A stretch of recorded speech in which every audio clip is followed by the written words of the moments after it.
नमस्कार। दीपावली का जो पर्व है उसका 5वां दिवस है भाई दूज। भाई दूज में हम सब जानते हैं कि भाई बहन एक दूसरे से विशेस लेते हैं। बहन यदि शादी हो चुकी होती है तो भाई उसके घर जाकर या बहन को घर बुलाकर टीका करते एक दूसरे से बात करते हैं। तो क्या था इसके पीछे, एक सोच क्या रही होगी।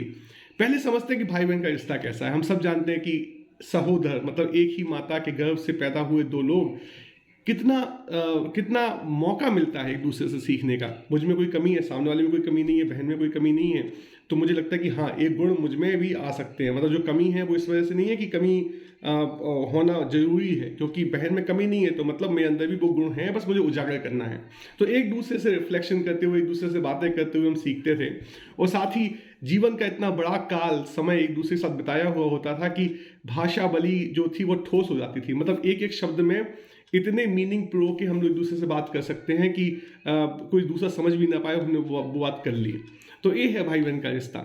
जब बहन की शादी होती थी पहले ज़माने में तो 3 वजहों से हम अपनी लड़की जो स्त्री धन है वो दूसरे कुनबे या गांव में देते थे, वो अपना संबंध हमारे गांव में करते थे। 3 वजह होती थी: सुरक्षा, समृद्धि, संस्कार। मतलब एक दूसरे से, परिवार से, या तो किसी के पास सुरक्षा मतलब बल ज़्यादा है, वो दूसरे को सुरक्षा दे सकता है, या किसी के संस्कार ज़्यादा अच्छे हैं, या कोई ज़्यादा समृद्ध है। इस मापदंड में तौला तौली करके 2 लोग आपस में जुड़ते थे।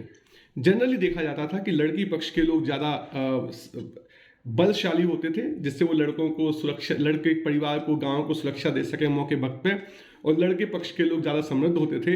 और लड़कियों का पैमाना होता था संस्कार, मतलब उनके जीवन जीने के, चीज़ें करने के एक जो तरीका था, जो ध्यान पूर्वक, अटेंशन पूर्वक, प्यार के माध्यम से जो एक दूसरे के साथ बातें करने की, परिवार को संभालने की, बांधने की शक्ति थी, वो लड़की का संस्कार कहलाती थी। तो ये हो गई बात कि तो आप समझ लिया कि शादी क्यों होती थी। और इसके पीछे बहुत बड़ा लॉजिक भी था।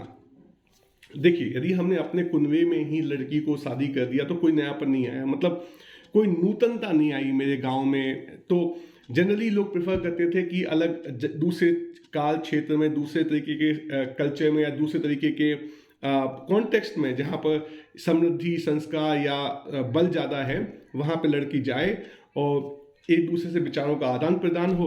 और जब विचारों का आदान प्रदान होगा तो नए आइडियाज़ आएंगे तो हमें जो चीज़ थोड़ी सी कंपेरेटिवली कम है वो ज़्यादा बढ़ जाएगी। तो इसी आदान प्रदान की जो भाव था उसको सुदृढ़ करने के लिए, उसको बल देने के लिए हर त्यौहार के बाद भाई बहन का मिलन हो। ऐसी हर, चाहे होली हो चाहे दिवाली हो, एक ऐसा दोज का पर्व होता है कि भाई बहन जब एक दूसरे से मिलेंगे, एक दूसरे से बातें करेंगे, तो एक दूसरे को पहले याद दिला देंगे कि भाई हम एक दूसरे से क्या सीखे थे देखने मात्र से, क्योंकि भाषावली बहुत सघन हो गई है, तो देखने मात्र से एक दूसरे से सीख जाते थे। और बाद में बातों बातों में कोई छोटी मोटी स्ट्रेटेजी कि भाई हम इस एरिया में ऐसा नया है, या इस परिवार में चीज़ें करने का एक तरीका अच्छा है, या आप भी ये सीख सकते हो, या मुझे आपसे कुछ सीखना है क्योंकि मुझे लगता है कि इस परिवार में ये चीज़ आनी चाहिए, लेकिन आप वहाँ अच्छी करते थे, हमारे घर में अच्छी होती थी, यहाँ पे तो कम अच्छा होती है, तो वहाँ से कुछ सीख लें। तो जो आदान प्रदान हो, जो नूतनता आए विचारों में, जो जो जो जो नया बल मिले, एक प्रेम का भी एक सहारा मिले, क्योंकि बहुत ही सेफ स्पेस होता है भाई बहन के बीच का। मतलब एक ऐसा रिश्ता जहाँ पर प्रकृति ने ही वासना जो है अपसेंट कर रखी है। मतलब एक लड़का और लड़की के बीच में अगर आप देखिए भाई बहन का जो रिश्ता है, इसमें प्राकृतिक रूप से ही वासना का भाव होता है, इसमें प्रेम होता है, बहुत ही बरसों से पोषित, अटेंशन से पोषित, संस्कारों से पोषित एक प्रेम होता है। तो बस उस छाँव में 1-2 घंटे आराम कर लिया, 2-3 दिन एक दूसरे से मिल लिए, 1-2 घंटे में जो भी है, और फिर अपना जीवन की अगले 6-7 महीनों में जब तक होली नहीं आती तब तक के लिए रिफ्रेश हो गए। तो बहुत अच्छा होता था ये संबंध। आज प्रॉब्लम क्या हो रखी है कि पहली बात तो हम भूल गए हैं कि हमें जहाँ पे अपनी बहन गई है वहाँ से कुछ सीखना है, उनसे कुछ ऐसा सीखना है कि अपने घर को भी पोषित कर सकें। आज हम सब लोग ना को लक्ष्य की समझ है कि हम जा कहाँ रहे हैं, ना हमें कोई भय है, एक मद है कि सब अच्छा चल रहा है, हम अकेले सब कुछ कर लेंगे। तो इस वजह से भाई दूज का जो पर्व है वो थोड़ा सा कम वैल्यूएबल हो गया है। दूसरा, इस रिश्ते में जो प्रेम है, जो सुरक्षा की भावना है, जो सेफ स्पेस है, यहाँ पे जो बीज हैं, इस बीज को हम संसार में, समाज में रोपें। और जो भाई का गुण है, एक एक फोकस, एक अवेयरनेस, एक चेतना, और जो बहन का गुण है, एक करुणामयी हृदय जो जो संसार को सद्विचारों से पोषित करती है, अपने धैर्य से संजोती है, तो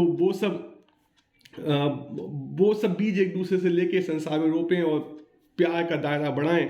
वैसा हम आज करते नहीं है, क्योंकि आज हमें महसूस ही नहीं होती प्यार की ज़रूरत। हर ज़रूरत हम पैसे से पूरी करने लगे हैं। पैसा एक काई के जैसे है, मतलब पैर रखा और फिसल गए।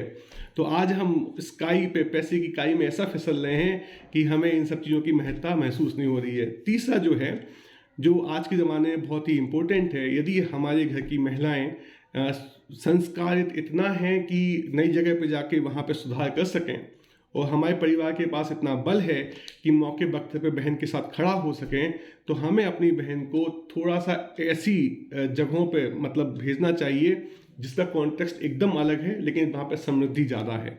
समृद्धि पैसे की भी हो सकती है, बाकी गुणों की भी हो सकती है, लेकिन कहने का मतलब मैं ये बोल रहा हूँ, आज शायद यदि हमारे पास बल है और हमारे घर की महिला, बच्ची, बेटी थोड़ी सी बहुत ज़्यादा संस्कारित है, मतलब जहाँ जाएगी वहाँ सिचुएशन बदल देगी, तो इंटरकास्ट मैरिजेस की भी आज बहुत ज़रूरत है। आज हम छोटे छोटे समुदायों में इतने जकड़ गए हैं कि हम सबकी नूतनता खत्म होती जा रही है। हम लोग बहुत ही गुटबाजी करते करते, मतलब भीड़, मतलब एक मान लीजिए कि कोई नूतनता नहीं है जीवन में।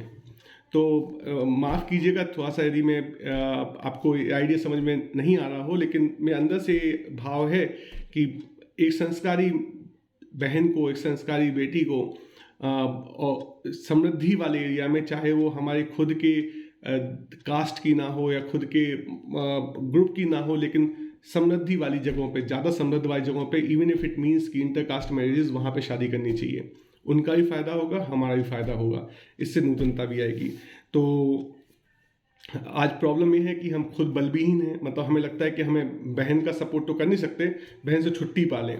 इसीलिए भी शायद हम छोटे छोटे समाजों में सिकुड़ते चले जा रहे हैं। तो हम अपनी गलती, अपनी बल की कमी अपनी बहन से छुटकारा पाके पूरा करना चाह रहे हैं, ये बहुत बड़ी गलती है। और दूसरा, बहन, आजकल लड़कियां संस्कारित नहीं है, मतलब उनमें वो तेज नहीं है, वो धैर्य नहीं है, वो विल पावर नहीं है कि बिखरे हुए लोगों को संभाल सकें, संजो सकें। इसीलिए भी शायद हम उन्हें दूर भेजने से डर रहे हैं, अपने समाज में ही रिश्ते करने की कोशिश कर रहे हैं। तो इस सामाजिक मैसेज के साथ आपको दीपावली पर्व की फिर से बाबा शुभकामनाएं। अगले साल फिर मिलेंगे 5 दिन के चिंतन में। बहुत बहुत धन्यवाद।